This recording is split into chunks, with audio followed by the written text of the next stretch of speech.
እሺ በድጋሚ በስመ አብ ወወልድ ወመንፈስ ቅዱስ አሃዱ አምላክ አሜን። ክቡር አቦና መርጌታ ጽጌ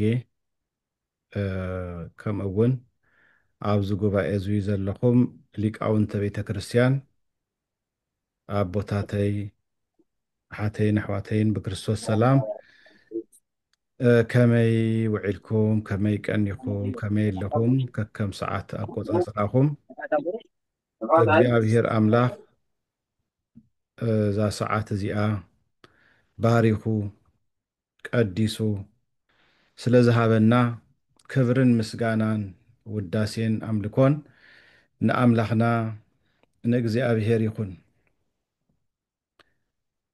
እግዚኣብሔር ቅዱስ ፈቃዱ ኮይኑ ከም ተዓንተቦ ብዝማሬ እውን ነዚ ሰዓት እዚ ዘብፅሐና እግዚኣብሔር እንዳመስገና ናይ ዕለቱ ትምህርቲ ሓቢርና ክንካፈል ኢና። እግዚአብሔር መንፈስ ቅዱስ ንዓይ ዛረበሉ አንደበት ንዓኻትኩም ድማን እትሰምዑሉ እዝነ ልቡና ኣምላኽና ንኽዕድለና ናቱ ቅዱስ ፍቃድ ይኹን። ስለዚህ ወቅቱ እነና ቅድስተ ቅዱሳን ድንግል ማርያም ወላዲተ አምላክ ምስ ፍቁር ወዳ ምስ ጎይታ ኢየሱስ ክርስቶስ ዝተሰደደትሉ ናይ ስደት ወቅቲ እንዝክረሉ እንሓስበሉ እነኽብረሉ ወቅቲ ስለ ዝኾነ እቲ ትምህርቲ ናይ ሎማዓንቲ ዝኸውን እውን ብኡ መበገሲ ጌርና ኢና ክንመሃር ማለት እዩ። ማቴዎስ ወንጌል ምዕራፍ 2 ካብ ቁፅሪ 13 ብዘሎ ሃይለ ቃል መበገሲ ክንገብር ኢና።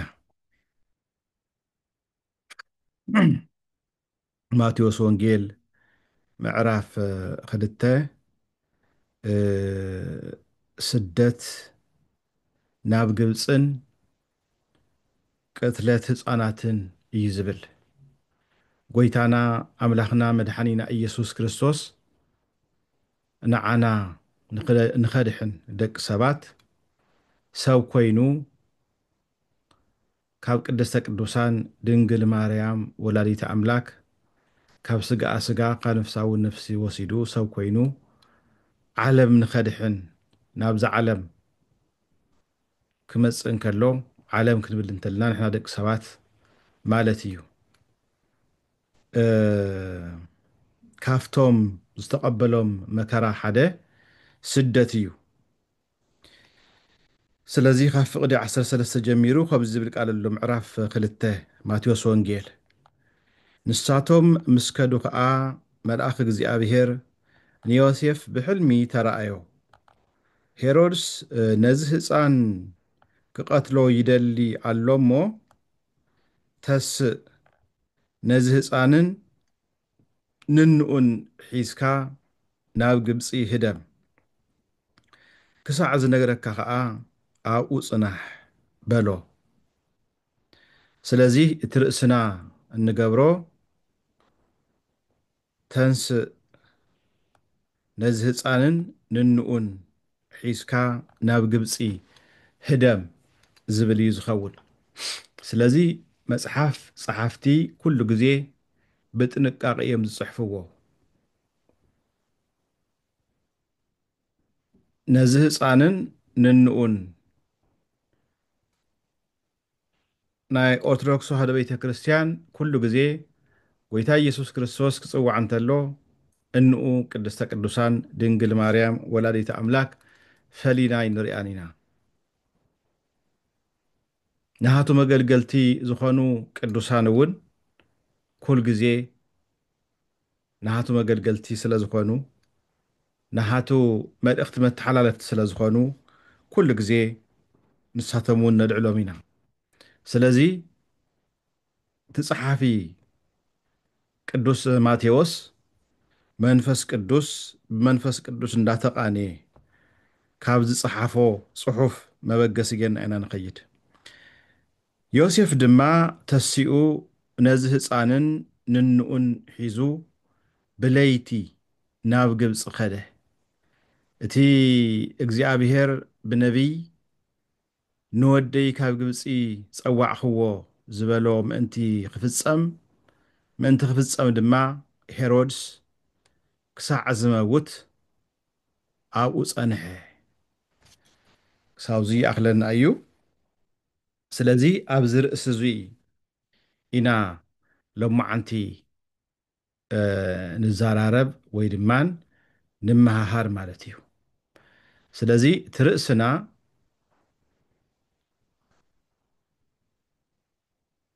ትርእስና ሒዝናዮ ዝኒሄና ተስእ ነዚ ህፃንን ንንኡን ሒዝካ ናብ ግብፂ ህደም ዝብል እዩ። ስለዚ ኣብዚ ክንርኢ ከለና መልአከ እግዚኣብሔር ብሕልሚ መፂኡ ንዮሴፍ ንድንግል ማርያም ምስ ወዳ ምስ ጎይታና ምስ ኢየሱስ ክርስቶስ ናብ ግብፂ ንኽኸዱ ኣቐዲሙ ነጊርዎም እዩ። ስለዚ እዙይ ድማን ቀዲሙ ኣብ ትንቢተ ሆሴዕ ተጻሒፉ ስለ ዘሎ እዙይ ክፍጸም ስለ ዘለዎ ናይ ግድን ናብ ምድረ ግብፂ ክስደዱ ነይርዎም። ምክንያቱም ኣቐዲሙ እቲ ኣዳም ምስ በደለ ወይ ድማን ኣዳም ሕጊ እግዚኣብሔር ምስ ጥሓሰ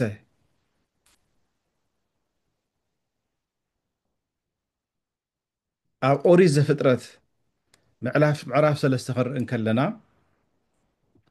ተቐዲሙ ንኣዳምን ሔዋንን ዘስሓቶም ናይ ጥንቲ ፀላእ ዝበሃል ሰይጣን ኣፍቲ ኣራዊት ሓዲሩ እዩ ስሒትዎም። ስለዚ እቲ ፅልኢ ካብ ሽዑ ጀሚሩ ስለ ዝነበረ መፅሓፍ ክነግረና እንከሎ ኣብ መንጎኻን ኣብ መንጎ እዛ ሰበይትን ኣብ መንጎ ዘርእኻን ኣብ መንጎ ዘርአን ፅልኢ እተክል ኣለኹ። ስለዚ ጎይታና ኣምላኽና መድሓኒና ኢየሱስ ክርስቶስ ናይ ሰይጣን ስራሕ ንኸፍርስ ናብዚ ዓለም እዚ ሰብ ኮይኑ መፅእ ኣሎ፣ ሰብ ኮይኑ ተጋሂደ ኣሎ። ስለዚ ገና ናብ ክጥነስ እንከሎ ኣብ ማህፀን እንዳሃለወ ጀሚሩ ሰይጣን ናይ ጎይታና ኢየሱስ ክርስቶስ መንነት ኣይተጋህደሉን ነይሩ። መን እዩ እዙይ ክፍትኖ እንተሎ ኣብ ገራመ ቆሮንቶስ ክፍተን እንከሎ ድሓረ መወዳእታ ኣብ መስቀል ክስቃል ተሎ እዩ ጎይታን ኣምላኽና መድሓኒና ኢየሱስ ክርስቶስ ናይ ሰይጣን ሓይሊ ኩሉ ዘፍረሶ ማለት እዩ። ሽዑ እዩ እቲ ሓይሊ ናይ ዲያብሎስ ዝተቐጥቀጠ። ስለዚ ንሱ ርእስኻ ክጭፍልቕ እዩ፣ ንስኻ ድማን ዝኾንኡ ክትነክስ ኢኻ ዝብል ናይ ቀደም ካብ ጥንቲ ጀሚሩ ፅልኢ ስለ ዘሎ ናይ ግድን ጎይታና ኣምላኽና መድሓኒና ኢየሱስ ክርስቶስ ሰብ ኮይኑ ክገሃድ እንከሎ ኣብቶም ኣላውያን ነገስታት ኮይኑ ኣብቶም ኢኣማንያን ኮይኑ ዘሳግጎ ዝነበረ ትጥንቲ ፀላኢና ሰይጣን እዩ። ስለዚ ኣብ ራእይ ዮሃንስ ምዕራፍ 12 እውን ከም እንሪኦ እቲ ገበል ከዓ ናብ ምድሪ ከም እተደረበየ ምስ ረኣየ ነታ ተባዕታይ ህፃን ዝወለደት ሰበይቲ ሰጎጋ ነታ ሰበይቲ ከዓ ካብ ገጽ እቲ ተመን ርሒቓስ ዘመንን ዘመናትን ናይ ዘመን ፈረቓን ክትምገብ ናብ በረኻ ናብቲ ስፍራኣ ምእንቲ ክትነፍር ክልተ ክንፊ ናይቲ ዓብዪ ንስሪ ተዋህባ ዝብል ቃል ኣቐዲሙ ናይ ትንቢት ብትንቢት መነፀርነት ዝረኣየሉ ቅዱስ ዮሃንስ ድማ ናብ ራእይ ዮሃንስ ምዕራፍ 12 ማለት እዩ። ስለዚ ኣብ ግብፂ ተዓቂቦም ከም ዝፀንሑ ኣቐዲሙ ተነጊሩ እዩ። ስለዚ ቅዱስ ቤተ ክርስቲያንና ኩሉ ግዜ ብፍላይ ድማ ካብ መስከረም 26 ክሳዕ 6 ዘሎ እቲ ወቅቱ ዘመነ ፅጌ ወይ ድማ ናይ ዕንበባ ግዜ ድሕሪ ዕንበባ ድማ ዝፈሪ ፍረ ኣሎ። እመቤታችን ብዕንበባ ጎይታና መድሓኒና ኢየሱስ ክርስቶስና ካብኣ ዝተወልደ ድማን ብፍረ እንዳመሰለት ቅድስት ቤተ ክርስቲያን ካብ መስከረም 26 ክሳብ 16 ዘሎ ብማህሌት ብቅዳሴ ብውዳሴ ናይ ድንግል ማርያም ስደታ ንዝክረሉ እዋን ንዝክረሉ ወቅቲ እዩ። ስለዚ እቲ ክረምቲ ሓሊፉ ናይ ዕንበባ ወቅቲ ምዃኑ ስለዚ ድንግል ማርያም ድማን ኣብቲ ስደታ እዋን እቲ ዝረኸበቶ መከራ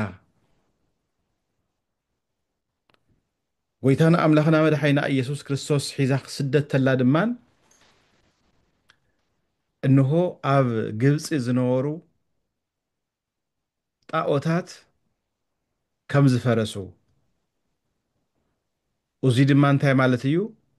እንሆ ጎይታ ኢየሱስ ክርስቶስ ሰብ ኮይኑ ናብዛ ዓለም ብዝመፀ ግዜ እንሆ ናይ ኣጋንንቲ ሓይሊ ናይ ኣጋንንቲ ፈተና ኣብ ደቂ ሰባት ሓዲሮም ኣብ ደቂ ሰባት ልቢ ሓዲሮም ንኣዳምን ደቂ ደቁን ዘሳግግዎ ዝነበሩ ብጎይታና ስደት ድማን እንሆ ናይ ኣጋንንቲ ሓይሊ ከም ዝረሓቐልና ይገልጽ ማለት እዩ። ስለዚ እዚ እዋን እዙይ ጎይታና ኣምላኽና መድሓኒና ኢየሱስ ክርስቶስ ምስ እንኡ ምስ ቅድስተ ቅዱሳን ድንግል ማርያም ወላዲተ ኣምላክ ናብ ምድረ ግብፅ ምስዳዱ እንዝክረሉ እዋን እዩ። ማእዛ ቅዱሳን ተባህለ ጎይታና ኣምላኽና መድሓኒና ኢየሱስ ክርስቶስ ድማን እንሆ ሰማይን ምድርን ብዕንበባ ከም ዘግይፅ ከም ዘሽብርቕ ዝንገረሉ ወቅቲ ናይ እግዚኣብሔር ፈጣሪነት ክረምቲ ሓሊፉ እንሆ ሕዚ ድማ ናብ ቀውዒ ንሰጋገረሉ እዋን ብዘመነ ፅጌ ምክንያት ቤተ ክርስቲያን ምስጋናን ኣምላኻ እንዳቅረበት ትርከብ ማለት እዩ። ስለዚ ብዛዕባ ስደት ክንሓስብ ከለና ጎይታና ኣምላኽና መድሓኒና ኢየሱስ ክርስቶስ ንምንታይ እዩ ተሰድዩ? ስደት ንምንታይ ኣድልይዎ? ኣቐዲሙ ተሳጎገ ተሰደደ ኣዳም እዩ ነይሩ። ስለዚ ናይ ጎይታና ኢየሱስ ክርስቶስ ናብዛ ዓለም ምምፃእ ተዋና ዓላማ እቲ ኣብ ኣዳም በፂሑ ዝነበረ ውድቀት እቲ ኣብ ኣዳም በፂሑ ዝነበረ ሞት ካብኡ ኩሉ ከድሕኖ ናብዛ ዓለም እዚ ስለ ዝመፀ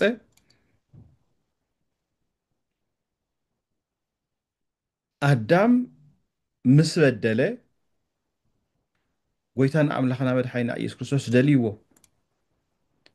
ፈጣሪ ዓለማት ኣምፃኢ ዓለማት እግዚኣብሔር ደልይዎ ድሓር ድማን ኣብ ዘመነ ስጋዌ ስጋ ተዋሂዱ ድማን ንኣዳም ክደሊ ናብዛ ዓለም እዚ መፅኡ ማለት እዩ። ኣዳም ምስ ኣጥፍአ ኦሪት ዘፍጥረት ምዕራፍ 3 ፍቅዲ 10 ክንርኢ ከለና ኣዳም ሓጢኣት ምስ ሰርሐ ጎይታና እግዚኣብሔር ኣምፃእ ዓለማት ፈጣሪ ዓለማት እግዚኣብሔር ደልይዎ እዩ ዝብል ኣይትሃለወካ ኣዳም ኣዳም ኣበይ ኣለኻ? ኣቐዲመ ዝፈጠርኩኻ ቅዱስ ቅዱስ ቅዱስ እንዳባልካ ክተመስግነኒ የፈጢረካ ነይረ። ነገር ግን ኣብ ምንታይ ኩነታት ኣለኻ? ኣብ ምንታይ ዓይነት ህይወት ኣለኻ? ስለዚ እቲ ካብ ገነት ዝተባረረ ኣዳም መን ይደልይዎ እንተልና እግዚኣብሔር ባዕሉ ይደልይዎ ንዕኡ ንኸድሕን እዩ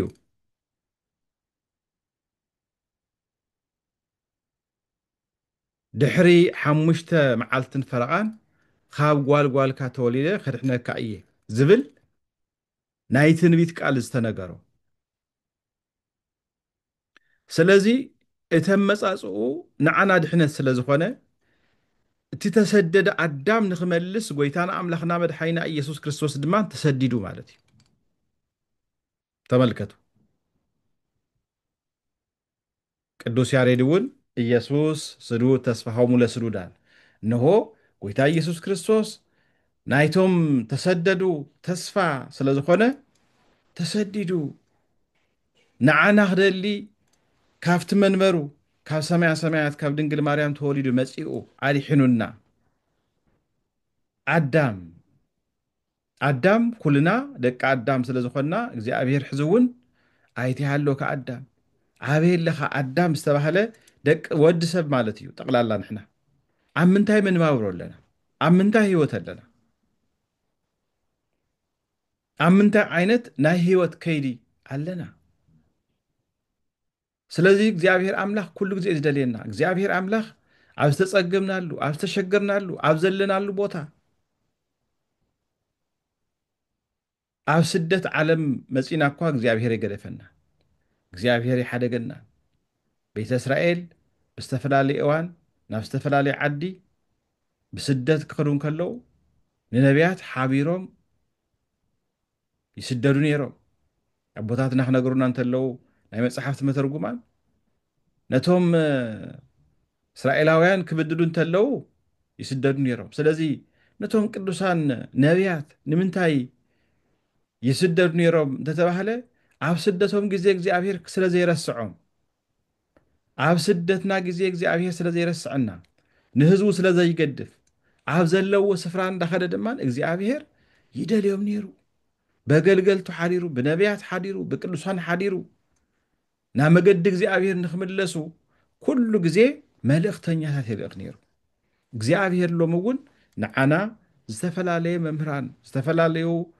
ናይ እግዚኣብሔር መገልገልቲ ካህናት ዝተፈላለዩ መትርጉማን ናይ መጽሓፍቲ ዝተፈላለዩ ሊቃውንት ኣብ ዘለናዮ ስፍራ ብኣካል እንድሕር ተኻኢሉ ብኣካል ተዘይተኻኢሉ ድማ እንሆ ድምፁ ኣብ ንሰምዓሉ ብቨርቹዋል እንዳገበርና ንኽንሰምዕ እግዚኣብሔር ኩሉ ግዜ ምሳና ምህላው ኣብ ስደትና ግዜ እግዚኣብሔር ዝክረና ምህላው ኩሉ ግዜ ናይ እግዚኣብሔር ኢድ ምሳና ምህላው የረጋግጸልና ማለት እዩ ስለዚ ኣብ ስደት ግዜ እግዚኣብሔር ንፍጥረቱ ዘይርስዕ ጎይታ እዩ ስለዚ ጎይታና ኣምላኽና መድሓኒና ኢየሱስ ክርስቶስ ተሰዲዱ ክንብል ከለና ንምንታይ እዩ ተሰዲዱ እቲ ናይ ቀዳማይ እንታይ እዩ ናይ ኣምላኽ ኢድ ኣታውነት ምህላው ንዝክር መለኮታዊ ጣልቃ ገብነት ተመልከቱ ምክንያቱም ጎይታና ኣምላኽና መድሓኒና ኢየሱስ ክርስቶስ ኣምላኽ እዩ ፈጣሪ ዓለማት ኣምጻኢ ዓለማት እዩ ንሱ ግን ፈሪሑ ሃሪሙ ክንብል ኣይንኽእልን ነገር ግን እቲ ዝመፀሉ ዓላማ ንኣብነት ሄሮድስ ነቶም 2 ዓመትን ብትሕቲኡን ዘለው ኣብ ዘቕትለሉ ግዜ ኣብ ቅትለት ህፃናት ኣብኡ ተዝነብር ነይሩ ጎይታና ኢየሱስ ክርስቶስ እውን ክቅተል ነይሩ ዛት ሚንስ እንታይ ማለት እዩ ጎይታና ኣምላኽና መድሓኒና ኢየሱስ ክርስቶስ ዝመፀሉ ዓላማ ኣለዎ ዝመፀሉ ዓላማ ንምንታይ እዩ ኣብ መስቀል ተሰቂሉ ንዓለም ንኸድሕን ስለዚ እዚ ኩሉ ልኡኽ ዘይፈጸመ ይመውት ኣሎ ማለት እዩ እምበርን ዝመፀሉ ዓላማ ክመውት እኮ እዩ ግን እዋኑ ይኮነን ጊዜኡ ይኮነን ስለዚ ጎይታ ሰብ ኮይኑ ኣብ መስቀል ተሰቂሉ ዘየድሓነ እንዳሃለወ ተዝመውት ነይሩ እቲ ዝመፀሉ ዓላማ ኣይሳኻዕን ነይሩ ማለት እዩ ስለዚ ነዚ እዩ ማቴዎስ ወንጌል ምዕራፍ 2 ተዓንተዎ ነንብቦ ነበርና ናይ ጎይታ መልኣኽ መልኣከ እግዚኣብሔር ቅዱስ ገብርኤል መፂኡ ሄሮድስ ነዚ ህፃን ክገድሎ ይደሊ ኣሎ ስለዚ ተስእ ነዚ ህፃንን ንንኡን ሒዝካ ድማን ናብ ግብፂ ሂደም ዝበለሉ ምክንያት ነዚ እዩ ስለዚ ናይ ኣምላኽ ኢዳታውነት መለኮታዊ ጣልቃ ገብነት ኣለዎ ንብሎ እዩ ንመበል ካልኣይ ድማ እንታይ እዩ ትንቢት ምእንታን ክፍፀም እዩ ትንቢተ ነቢያት ክፍፀም ኣለዎ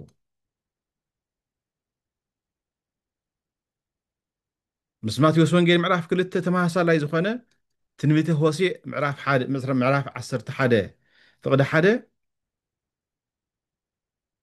ንወደይ ካብ ግብፂ ፀዋዕኽዎ ዝብል ቃል ኣሎ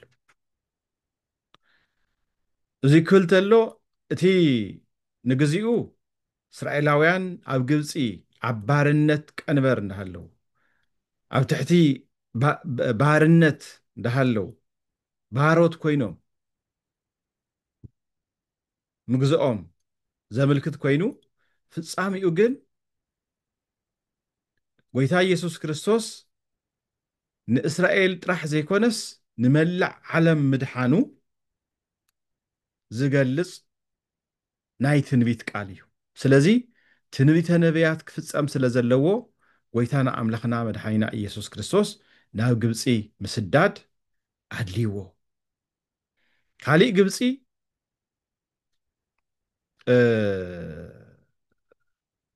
እስራኤላውያን ዝተገዝኡላ ስፍራ እያ እስራኤላውያን ዝተገዝኡላ ጥራሕ እውን ዘይኮነ ግብፃውያን ድማን ጣዖት ኣምልኮ ዝፍፀመሉ ስፍራ እዩ ነይሩ ስለዚ ጎይታና ኣምላኽና መድሓኒና ኢየሱስ ክርስቶስ ድማን እቲ ጣዖት ኣምልኮ ንምፍራስ ናይ ግድን ናብ ግብፂ ምውራድ ኣድልይዎ ስለዚ እቲ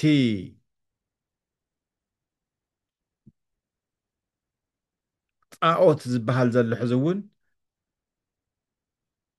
ኣብ ደቂ ሰባት ሓዲሩ ካብ ደቂ ሰባት ልቡና ንኸጥፍእ ሎሚ እውን ጎይታና ኣምላኽና መድሓኒና ኢየሱስ ክርስቶስ ናብዚ ዓለም ናብ ስደት መፂኡ ማለት እዩ ስለዚ ብድሕሪኡ ዘሎ ካብ ግብፂ ተመለስ ተባሂሉ ድማን ትንቢት ተነጊርዎ እዩ ሄሮድስ ምስ ሞተ መልኣኽ መፂኡ ሕዚ እውን እንታይ ኢልዎ ነዚ ናይ ህፃን እዙይ ነፍሲ ዝደልዩ የለውን እሞ ልክዕ ከምቲ ንዓንተዎ ነቲ ህፃን ምስ ንኡ ሒዝካ ናብ ምድሪ ግብፂ ተመለስ ዝብል ቃል ድማን መፂዎ እዩ ስለዚ ጎይታን ኣምላኽና መድሓኒና ኢየሱስ ክርስቶስ ንምንታይ ተሰዲዱ ክንብል ተለና ሓደ መለኮታዊ ኢድኣታውነት ኣለዎ መለኮታዊ ጣልቃ ገብነት ኣለዎ ትንቢተ ነቢያት ክፍፀም ኣለዎ ከምኡ እውን ጎይታን ኣምላኽና መድሓኒና ኢየሱስ ክርስቶስ ካብ ደቂ ሰባት ልቢ እቲ ናይ ደቂ ሰባት ልቢ ገዚኡ ዝነብር ዲያብሎስ ንምጥፋእ ናብዚ ዓለም እዚ ምምፅኡ ዘመልክት እዩ ስለዚ በዚ እዋን እዙይ ነቢያት ብትንቢት ኣቢሎም ዝተዛረብዎ እቲ ዝተነገረ ድማን ብትምህርቲ ብስብከት ብቅዳሴ ብውዳሴ ብማህሌት ቤተ ክርስቲያን እንዳዘከረት ጎይታና ኣምላኽና መድሓኒና ኢየሱስ ክርስቶስ ንደቂ ሰባት ዝገበሮ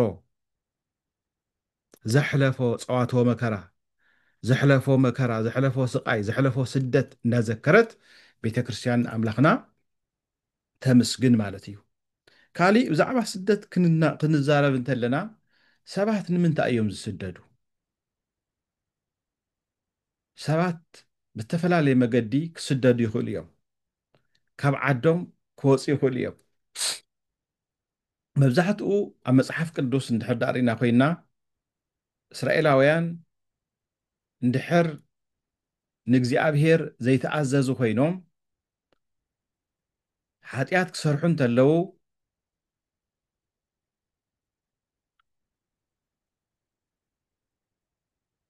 ይስደዱ ነይሮም ብሓጢኣቶም ምኽንያት ወይ ድማ ብዘይ ምእዛዞም ምኽንያት ይማረኹ ነይሮም። ካብ ኦሪት ዘፍጥረት ጀሚሩ ክርኢ እንተለና እስራኤላውያን ብተፈላለየ መገዲ ኣብ ስደት እዮም ነይሮም። ሂወቶም ኣብ ስደት እዮም ሕሊፎሞ።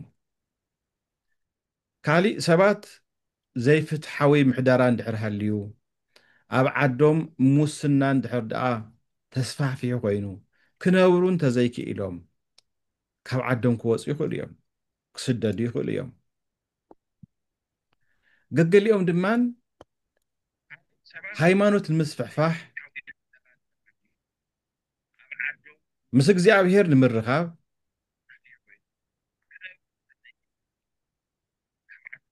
ካብ ዓዶም ወፂኦም ይስደዱ እዮም። ብሃይማኖት ምኽንያት ተሰደዱ ኣብ ዓድና መፂኦም ብዙሕ ተኣምራት ዝፈፀሙ ሚዩት ግበርዎ ሓደ ድምፂ ዝስማዕ ኣሎ። ናብ ሃገርና መፂኦም ንኣብነት ተስኣቱ ቅዱሳን ብዙሕ ተኣምራት ፈፂሞም እዮም። መፅሓፍ ቅዱስ ተስፋሕፊሖም እዮም። ገገሊኡ ድማ ዝሓሸ ናብራ ንክነብር ኣብቲ ዓዲ ዘሎ ናይ ኢኮኖሚ ኩነታት ፀገም ክፍጠር እንከሎ ብኡ ድማ ዝሳጎጉ እውን ኣለዉ፣ ዝስደዱ ኣለዉ። ዝሓሸ መነባብሮ ወይ ድማ ኣብቲ ዓዲ ክነብሩ እንድሕር ዘይክኢሎም ሰባት ክስደዱ ይኽእሉ እዮም። ስለዚ ስደት ክነውግዕ እንተለና ብዝተፈላለዩ ነገር ሰባት ክንስደድ ንኽእል ኢና። ንሕና እውን ኣብ ስደት ኢና ኔና፣ ኣብ ዳያስፖራ ኢና ኔና፣ ተበቲና ኢና ኔና። ብተፈላለዩ ምክንያት ክኸውን ይኽእል። ናተይ ምክንያት ተፈላለዩ ክኸውን ይኽእል፣ ናትኩም ምክንያት ተፈላለዩ ክኸውን ይኽእል። ብቻ ደቂ ሰባት ካብ ዓዶም ወፂኦም ክስደዱ ይኽእሉ እዮም። ኣብ መፅሓፍ ቅዱስ ክንርኢ ከለና ብዝተፈላለየ መገዲ ናብ ስደት ዝበፅሑ ሰባት ንርኢ ኢና። ንኣብነት ኣብ መፅሓፍ ቅዱስ ኣብርሃም ናብ ግብፂ ተሰዲዱ ይብል ኦሪት ዘፍጥረት ምዕራፍ 12 ፍቕዲ 10። ስለዚ ናይ ኢኮኖሚ ፀገም ክገጥም እንተሎ ጥሜት ክኸውን እንከሎ ተሰዲዶም እዮም። ያዕቆብን ቤተሰቡን ብጥሜት ናብ ግብፂ ተሰዲዶም እዮም።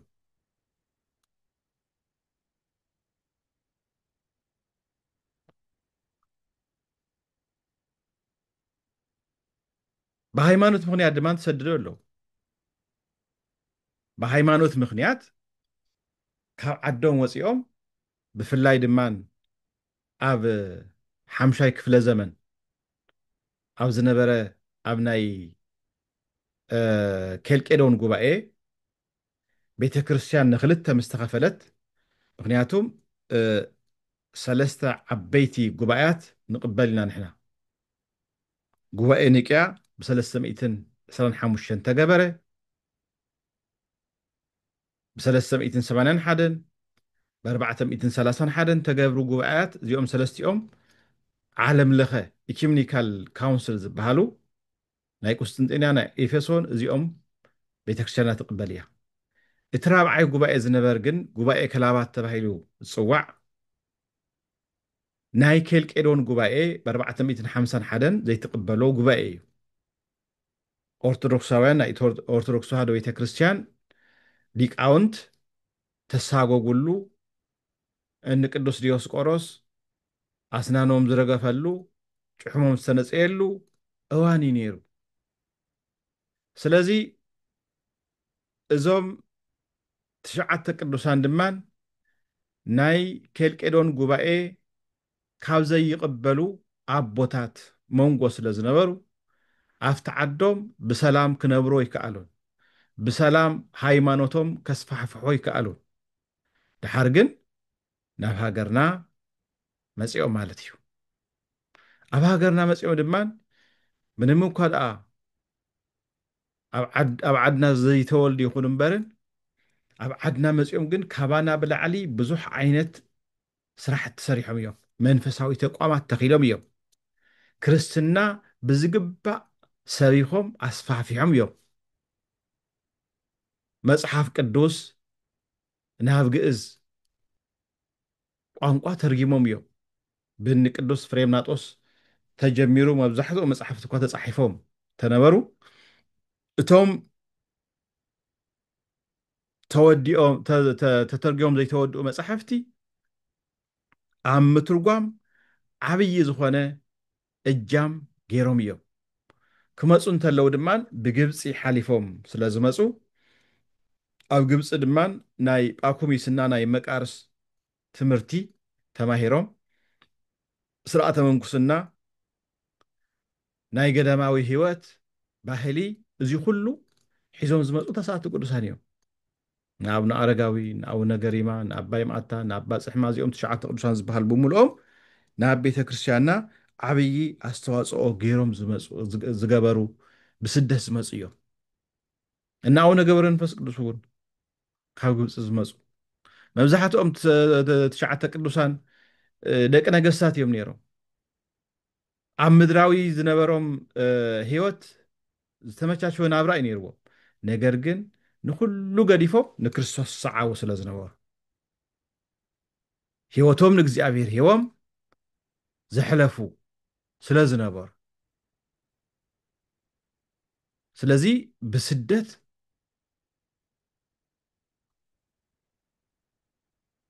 ብዙሕ ኣስተዋፅኦ ገይሮም ንሕና እውን ኣብ ስደት ዓለም ኮይና ኣብ ዘለናዮ ስፍራ ብዙሕ መንፈሳዊ ስራሕትታት ክንሰርሕ ንኽእል ኢና እግዚኣብሔር ምንም እኳ ኣብ ዓድና እንተዘይሃለና ምንም እኳ እቲ ዝኒናዮ ስፍራ ዘፅግም እንተኾነ ዘይምቹ እንተኾነ ኣምልኾና ክነስፋሕፍሕ እንተዘይክኢልና ዋላ ብዝተኸኣለ መጠን ኩሉ ግዜ ንእግዚኣብሔር እንዳተደገፍና ንእግዚኣብሔር ተስፋ እንዳገበርና ኩሉ ግዜ ምንባር የድሊ ኣብ ስደት ብዙሕ ነገር ከጋጥመና ይኽእል እዩ ኣብ ስደት ብዙሕ ፀገም ከጋጥመና ይኽእል እዩ ነና ቅድስተ ቅዱሳን ድንግል ማርያም ወላዲት ኣምላክ ኣብ ስደታ ግዜ ብዙሕ መከራ ብዙሕ ፀገም ገጢምዋ እዩ ሓጋዚኣ ቅዱስ ዮሴፍ ሓፍታ ሰሎሜ እዞም ቅዱሳን እዚኦም ምስኣ ስለ ዝነበሩ ብዙሕ ሓገዝ ገይሮምላ እዮም ነገር ግን ኣብ ስደት መከራ ከም ዘሎ ጎይታና መድሓኒና ኢየሱስ ክርስቶስ ጥዒምዎ እዩ ድንግል ማርያም ብዙሕ መከራ እያ ረኺባ ንሕና እውን ኣብ ስደትና ግዜ ከምቲ ንሕና ዝሓሰብናዮ ነገራት ዘይክሳኩዑ ይኽእሉ እዮም መብዛሕትኡ ናብ ሰሜን ኣሜሪካ ዝመፅእ ሰብ ኣብ ዓዲ ኮይኑ ዝሰኣላ ዓዲ ኣሜሪካን ኣብዙ መፂኡ ዝረኣያ ኣሜሪካን ሓደ ይትኾነሉ ብዙሕ ላዕልን ታሕትን እዩ ዝሕልፍ ብዙሕ መከራ እዩ ዝሕልፍ ብፍላይ ድማ ኣብ ዓዲ ፅቡቕ ናብራ ዝነበሮ ፅቡቕ ትምህርቲ ዝነበሮ ፅቡቕ መንባሮ ዝነበሮ ኣብዚ መፂኡ ድማ ካብ ዜሮ ክጅምር እንተሎ ኩሉ ግዜ ኣብ ስደት ዓለም ብዙሕ መከራ ብዙሕ ፀገም ይገጥሞ ነዚ ኩሉ ግን ክፃወር ክኽእል ኣለዎ ማለት እዩ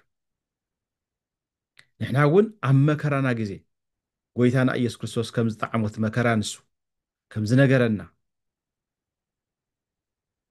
ክንዕገስ ይግባአና ማለት እዩ ኣብዚ ብዙሕ ግዜ ታሪኻ ምስ ስደት ዝስማዕማዕ ናይ ኑሃሚን ታሪክ ብደንቢ ክነስተውዕሎ ይግባእ። መፅሓፈ ሩት እቲ መፅሓፍ ብምሉእ አንብብዎ በቃ ብዛዕባ ስደት እዩ። ኣብ ስደት እንታይ ከም ዝገጠማ ኑሃሚን ብሓፂሩ ኑሃሚን ካብ ዓዳ ክትወፅእ እንተላ ምስ በዓል ገዝኣ አቤሜሌክ ከምኡ እውን ምስ ክልተ ደቃ ምስ መሃሎልና ኬልዮን እያ ተሰዲዳ ነይራ። ግን ኣብ ስደት ኩሉ ግዜ ሰናይ ኣይኮነን ዝፀንሐና። ኣብ ስደት ኩሉ ግዜ ሓጎስ ኣይኮነን ዝፀንሐና። ሓዘን ኣሎ፣ መከራ ኣሎ፣ ሽግር ኣሎ፣ ሕማም ኣሎ፣ ጥሜት ኣሎ፣ ሞት ኣሎ። ከምዚ ሓሰብናዮ ኣይኸውን። ስለዚ በዓል ቤታ ስኢና ከምኡ እውን ክልተ ደቃ ስኢና። ተመልከቱ፣ እግዚኣብሔር ብምልኣ ተውፅእዋ ብጉለት ድማን ተመሊሳ። እግዚኣብሔር እንሆ ዝነበራ ኩሉ ገዲፋ ማለት እዩ። ንሕና እውን ኣብ ስደትና ኣብ መከራ ኣብ ሽግር ብዙሕ ነገር ከጋጥመና ይኽእል እዩ። ስለዚ ኣብ ጭንቂ ግዜ ዳ እንታይ ኢና ክንገብር ዘለና?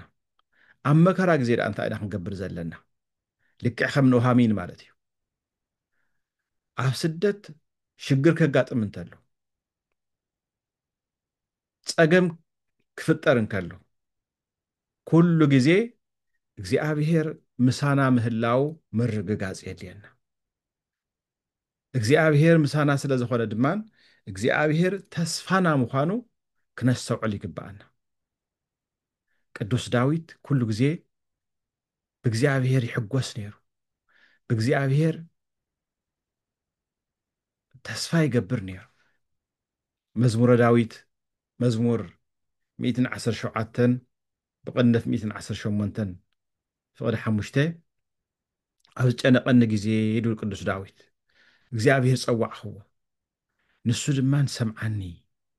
እግዚኣብሔር ሓጋዝየ እዩ፣ እግዚኣብሔር ረዳእየ እዩ፣ ንማንም እኳ ኣይፈርሕን።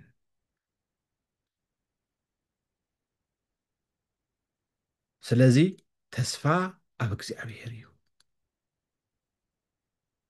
ሂወትና ኩሉ ግዜ ብእግዚኣብሔር ተደገፈ ክኸውን ክኽእል ኣለዎ። ሂወትና ኩሉ ግዜ እንታይ ኮን ገይረ ይኸውን? ዝመከራ እዚ ምፂኻለየኒኻ እግዚኣብሔር። ዓርስና ክንፍትሽ ክንክእል ኣለና። ዓርስና ክንምርምር ክንክእል ኣለና። እግዚኣብሔር ኣምላኽ እንሆ ሂወተይ ተባረኸ ተቐደሰ ግበሮ፣ ሕዚ እውን ንዓኻ ሂወተይ ሕሊፈ ይበልኹ። በዲለካ ደኾን ይኸውን፣ ሓጢኣት ደኾን ሰርሐ ይኸውን። ልክዕ እስራኤላውያን ክብድሉ እንተለው ሓጢኣት ክሰርሑ እንተለው ናብ ምርኮ ይኸዱ ከም ዝነበሩ ከምኡ ደኾን ይኸውን ይኾን ኢልና ዓርስና ክንርኢ፣ ዓርስና ክንጥምት፣ ድሓር ድማን ብንስሓ ክንምለስ፣ ናብ ኣቦታትና ክንቀርብ፣ እግዚኣብሔር ክዕረቐና፣ እግዚኣብሔር ምሳና ኮይኑ ሂወትና ኩሉ ንኽባርኾ። ስለዚ ቅዱስ ዮሃንስ እንታይ ይብለና?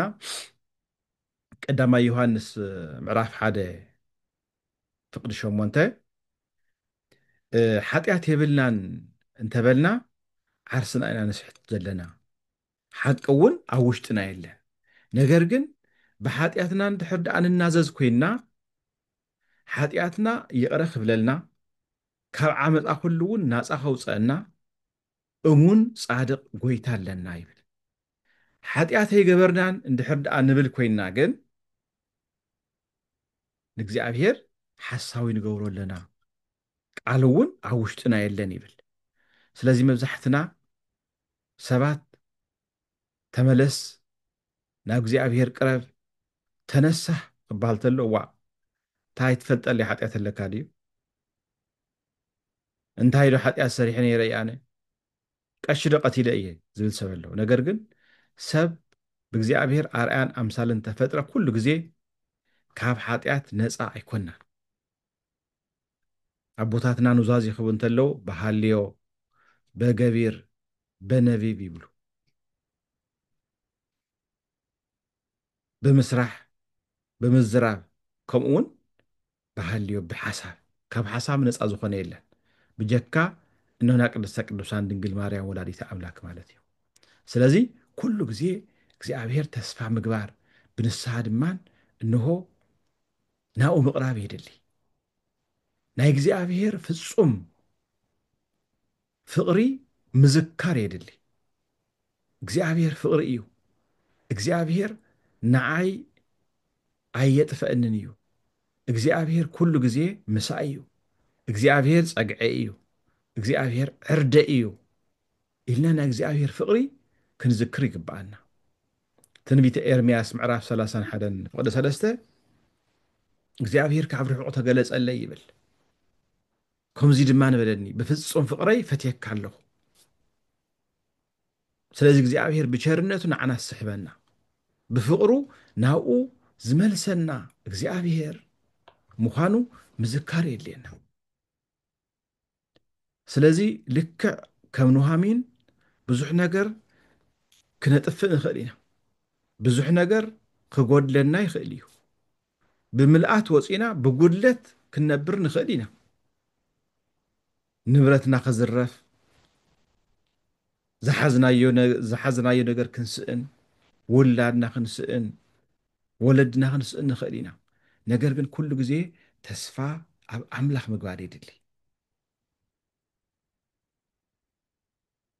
ትንቢተ ዕንባቆም ምዕራፍ 3 ወደ 17 ምንም እኳ በለስ እንተዘየፍረየ እነሆ ወይኒ እውን እንተዘየፍረየ እቲ ሕርሻ እውን እንተዘይባፅሐ እተን ኣብ ደንበ ድማን እተነባጊዕ እተነጣል እንተዘይተረኸበ ዝሓሰብኮ ነገር ዝተፈፀመ ኣነ ግን ብእግዚኣብሔር ደስ ይብለኒ ይብል። ስለዚ ኣብ ሂወትና ውሽጢ ብዙሕ ነገር ጎዲሉና ክኸውን ይኽእል። ነገር ግን እዙይ ጎዲሉኒ እዙይ ጎዲሉኒ እዙይ የብለይን ዘይኮነስ ወ እግዚኣብሔር ንዓይ ብሂወት ስለ ዘፅናዕኻኒ ኣመስግነካ ኣለኹ። ወ ናይ ሰራዊት ጎይታ እግዚኣብሔር ኣብ ስደት ዓለም ንዓኻ ክምልኽ ስለ ዝገበርካኒ፣ ሃይማኖተይ ክሕሉ ስለ ዝገበርካኒ፣ ጥዕናይ ስለ ዝፈጠርካለይ ወ እግዚኣብሔር ኣመስግነካ ኣለኹ። ብናይ ኦርቶዶክስ እምነተይ ክጸንዕ ስለ ዝገበርካኒ፣ ንዓይ ክምግቡ ንዓይ ከስተምህሩ ሊቃውንቲ ቤተ ክርስቲያን ኣብ ዘለኽዎ ስፍራ ስለ ዘዳለኻለይ፣ ኣሕዋተይ ኣብ ዙርያ ስለ ዝገበርካለይ፣ ማሕበረይ ዙርያይ ስለ ዘለዉ ኣመስግነካ ኣለኹ። ስለ ዝገበረልና ነገር ኩሉ እግዚኣብሔር ስለ ዝፈጸመልና ነገር ኩሉ ኣብ ስደት እዋን እንዳሃለና ኣብ ሽግር እዋን ኣብ ዝሃለዎ እግዚኣብሔር ግን ምሳና ኮይኑ ኩሉ ግዜ ዝነግረና ዓጆኻ ዝብለና ካባና ዘየርሕቕ ጎይታ ኣሎ ኣብ ስደት እንዳሃለና ማለት እዩ። ቅዱስ ዳዊት ብዙሕ ግዜ ንእግዚኣብሔር የመስግኖ ነይሩ። መዝሙረ ዳዊት መዝሙር 70 ፍቕሪ 5 ኦ ጎይታ ወ እግዚኣብሔር ኣምላኽ ካብ ህፃንነተይ ጀሚርካ ንስኻ ብኣኻ ተደጊፈ ኣለኹ። ካብ ማህፀን ጀሚርካ ዝሓለኻኒ ንስኻ ኢኻ። ካብ ኣደይ ማህፀን ጀሚርካ ንስኻ ሕርዲ ኢኻ፣ መፀግዕየ ኢኻ። ንዓኻ ድማ ኩሉ ግዜ ይዝምር፣ ንዓኻ ድማ ኩሉ ግዜ ይምልኽ፣ ንዓኻ ድማ ኩሉ ግዜ ይግዝኣልካ ወጎይታይ። ንዓኻ ሂወተይ ስለ ዝሃብኩ ኣመስግነካ ኣለኹ ይብል ቅዱስ ዳዊት። ስለዚ ንሕና እውን እግዚኣብሔር ኩሉ ግዜ ተስፋና ኣብ ኣምላኽና ኣብ እግዚኣብሔር ክንገብር ይግባአና ማለት እዩ። ካሊእ እግዚኣብሔር ምሳና ምህላው ምርግጋፅ የድልየና። ተመልከቱ፣ እግዚኣብሔር ካብ ፍጥረቱ ዘይርሕቕ ጎይታ እዩ። እግዚኣብሔር ኩሉ ግዜ ምሳና ከም ዘሎ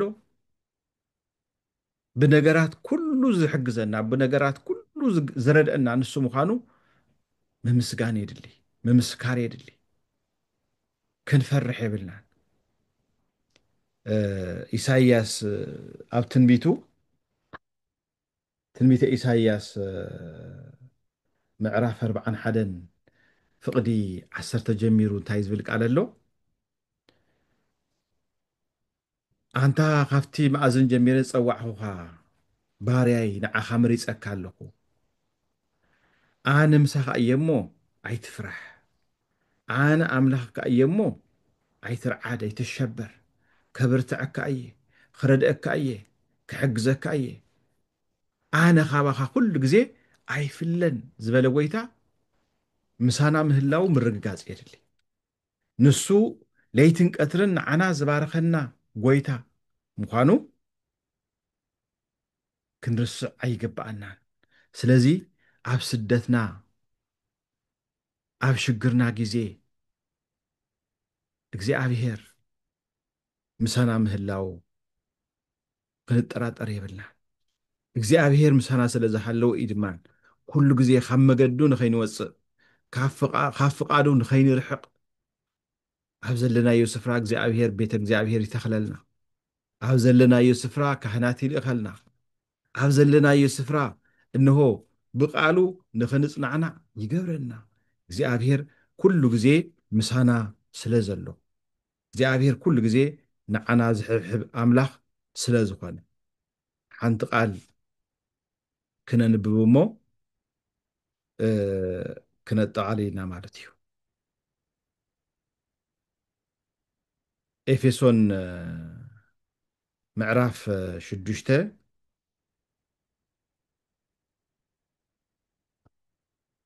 ከምዚ ዝብል ቃል ተጻሒፉ ንረክብ። ብዛዕባ መንፈሳዊ ውግእ ይዛረብ፣ ብዛዕባ መንፈሳዊ ጦርነት ይዛረብ። ስለዚ እንታይ ይብል? ብዝተረፈ ኣሕዋተይ ኢልዎም ቅዱስ ጳውሎስ፣ ብዝተረፈ ኣሕዋተይ ብጎይታና ብጽንዓት ሓይሉን ጠንክሩ፣ ንተንኰል ሰይጣን ምክልኻል ምእንቲ ክትክእሉስ ኣጽዋር እግዚኣብሔር ብምሉእ ልበሱ ይብለና። ኣጽዋር እግዚኣብሔር ውግእና ኢሉ ውግእና ምስ ኣሕሉቕ ስልጣናትን ምስቶም ነዚ ዘመን ጸልማት ዘመሓድሩ ገዛእቲ ዓለምን ምስቶም ኣብ ሰማይ ዘሎ ክፍኣትን መናፍስትን እዩ እምበር ምስ ስጋን ደምን ኣይኮነን። ተመልከቱ፣ ስጋን ደምን በሊዑ ዝድቅስ እዩ። ስጋን ደምን እንሆ ዕረፍቲ ዘድልዮ እዩ። ነገር ግን ጸላእትና ዘየዕርፉ እዮም። ዘየዓረፍ ጸላእ ኣለና፣ ለይትን ቀትርን ዘይድቅስ መንፈስ እዩ ንዓና ዝዋጋኣና። ንጎይታ ንኢየሱስ ክርስቶስ ዘሳጎጎ ንሱ እዩ። ንኣዳም ካብ ጥንቲ መንበሩ ካብ ገነት ዘባረሮ ንሱ እዩ። ስለዚ ክሳዕ መወዳእታ ክዋግአና እዩ። ንሕና ድማን ጸኒዕና ክንነብር ናይ ግድን እዩ። ስለዚ ኢሉ እቲ ውግእና ምስ ስጋን ምስ ደምን ኣይኮነን። ስለዚ በታ ክፍእቲ መዓልቲ ምቅዋም ምእንቲ ክትክእሉስ ኩሉ ስዒርኩም ድማ ደው ክትብሉ ምሉእ ኣጽዋር እግዚኣብሔር ኣልዕሉ። ስለዚ ልክዕ ናብ ውግእ ከም ዝኸድ ወተሃደር ከምኡ ክንከውን ኣለና ማለት እዩ። ዝረአ ወተሃደር ኣይኮነን ዝኒሄና፣ ዘይረአ ወተሃደር እዩ። ትናዓጥቁ ዕጥቂ እውን ዘይረአ ነገር እዩ፣ ምስ መናፍስ ስለ ዝኾነ ትቕልስና። ስለዚ ኢሉ ምስኡ ድማ ደው ክትብሉስ ምሉእ ኣጽዋር እግዚኣብሔር ኣልዕሉ። እምበኣርከስ ሕቆይኹም ብሓቂ ተዓጢቕኩም ድርዒ ጽድቂ እውን ተኸዲንኩም ቁሙ። ነቲ ናይ ሰላም ወንጌል ብምድላው ኣብ ኣጋርኩም ከም ኣሳእን ብምእታው ተዳሊኹም ቁሙ። ሳእኒ ኩሉ ግዜ ጠንኪርና ዕሾኽ መፀ ካሊእ መፀ ጠንኪርና ንክንጎይ ዝግባአና ዝገብረና ሳእኒ እዩ። ስለዚ ኢሉ ምስ ኣሳእን ብምእታው ተዳሊኹም ቁሙ። ምስ እዚ ኩሉ ከዓ ነቲ ናይቲ ክፉእ ሓልሓል ዝብል ኩሉ ፍላፃታት ክተጥፍእሉ እትኽእሉ ዋልታ እምነት ኣልዕሉ። ናይ ምድሓን ቁራዕ ርእሲ ድፍኡ፣ ናይ መንፈስ ሰይፊ ድማ ሓዙ፣ ንሱ እውን ቃል እግዚኣብሔር እዩ። ተመልከቱ፣ ቃል እግዚኣብሔር እዩ፣ ጸሎት እዩ፣ ልመና እዩ ኩሉ ግዜ ንሕና ተስፋ ንኸይንቆርፅ ዝገብረና ቃል ኣምላኽ ምንባብ እዩ እዚ ህይወት ዝህብ ናይ እግዚኣብሔር ቃል ኩሉ ግዜ ክነንብብ እንተለና ክንፅሊ እንተለና ውዳሴ ማርያም መልክዓ ማርያም መልክዓ ኢየሱስ ዳዊት ክንደግም እንተለና ንሱ እዩ መሳርሕና ነቲ ዝኒሄ ጥፍኣት ካብቲ ዝኒሄ ናይ ጥፍኣት ዓለም ክንርሕቕ ንኽእል ቃል ኣምላኽ ኩሉ ግዜ ካብ ኣፍና እንድሕር ዘይተፈዲ እዩ ስለዚ ኣብ ስደት ዓለም ብዙሕ መከራ ከጋጥመና ይኽእል ብዙሕ ጭንቂ ከጋጥመና ይኽእል ብዙሕ ዘይኮነ ነገር ከጋጥመና ይኽእል ስለዚ ኣቐዲሙ ኣይትሃሎ ከኣዳም ኢሉ ንኣዳም ዝፀውዖ ጎይታ ሎሚ እውን ኣዳም ዝተባሃልና ንሕና ኢና ንኩልና ይፅውዐና ኣሎ ኣበየ ኣለኻ መነባብረኻ እንታይ ይመስል ኣሎ ሂወትካ እንታይ ይመስል ኣሎ ብፆም ብፀሎት ዲኻ ትነብር ዘለኻ ትነብር ዘለኺ ሂወትክ ምስ እግዚኣብሔር ተዓሪቁ ድዩ ብንስሓ ተመሊስኩም ዲኹም ኣብ ስደትና እግዚኣብሔር ይሕልወና ኣሎ ኣብ ስደትና ኩሉ ግዜ እግዚኣብሔር እንሆ ንዓና ክንገብሮ ዝግባእ ክንኮኖ ዝግባእ ይነግረና ኣሎ ተበቲና ከይንተርፍ ድማ ኣብ ዘለናዮ ስፍራ ሊቃውንቲ ይልእኸልና ኣሎ ብኣካል ዋላ እንተይትረኽቡ በቲ ንሪኦ ዘለና ብቨርቹዋል መምህራን ወንጌል ይልእኸልና ኣሎ ሊቃውንቲ ይልእኸልና ኣሎ ካህናት ይልእኸልና ኣሎ ቃሉ ንክስፋሕፋሕ ይገብር ኣሎ ስለዚ እንሆ እዚ ናይ እመቤታችን ቅድስተ ቅዱሳን ድንግል ማርያም ወላዲተ ኣምላክ ስደታ ብምክንያት ብምግባር ኩሉ ግዜ ብዛዕባ ስደት ክንሓስብ እንከለና ንሕና እውን ኣብ ስደት ኮይና ነቲ ስደት ዝጠዓመ ጎይታ ኢየሱስ ክርስቶስ ኩሉ ግዜ እንዳመስገና መኣዛ ቅዱሳን ዝኾነ ጎይታን ኣምላኽና መድሓይና ኢየሱስ ክርስቶስ እንዳመስገና ንድንግል ማርያም ንጎይታ ንኢየሱስ ክርስቶስ ሓዚላ ተሰደደት ወሊዳ ዘርከበት ድንግል ማርያም ናሃታ ምልጃኣ ናሃታ ቅድስናኣ ድማ ኩሉ ግዜ እንዳብሰርና ኣብዚ ዘበነ ፅጌ እመቤታችን እንዳመስገና ንእግዚኣብሔር እንዳኽበርና ንነብረሉ እዋን እዩ እሞ እግዚኣብሔር ኣምላኽ እንሆ ኣብዚ ዘበነ ፅጌ ድማን ንሕና ብቅድስና ነርና ናሃቱ ቅዱስ ፍቃድ ፈፀምቲ ኮይና ብንስሓ ተመሊስና ቅዱስ ስግኡን ክቡር ደሙን በሊዕናን ሰቲናን ናይ መንግስቱ ወረስቲ ንክንከውን ናይ ኣምላኽና ቅዱስ ፍቃድ ይኹነልና ወስብሃት ለእግዚኣብሔር ወለወላዲቱ ድንግል ወለመስቀሉ ክቡር ይጽንሐልና ይቕነየለይ ስለ ሰማዕኹኒ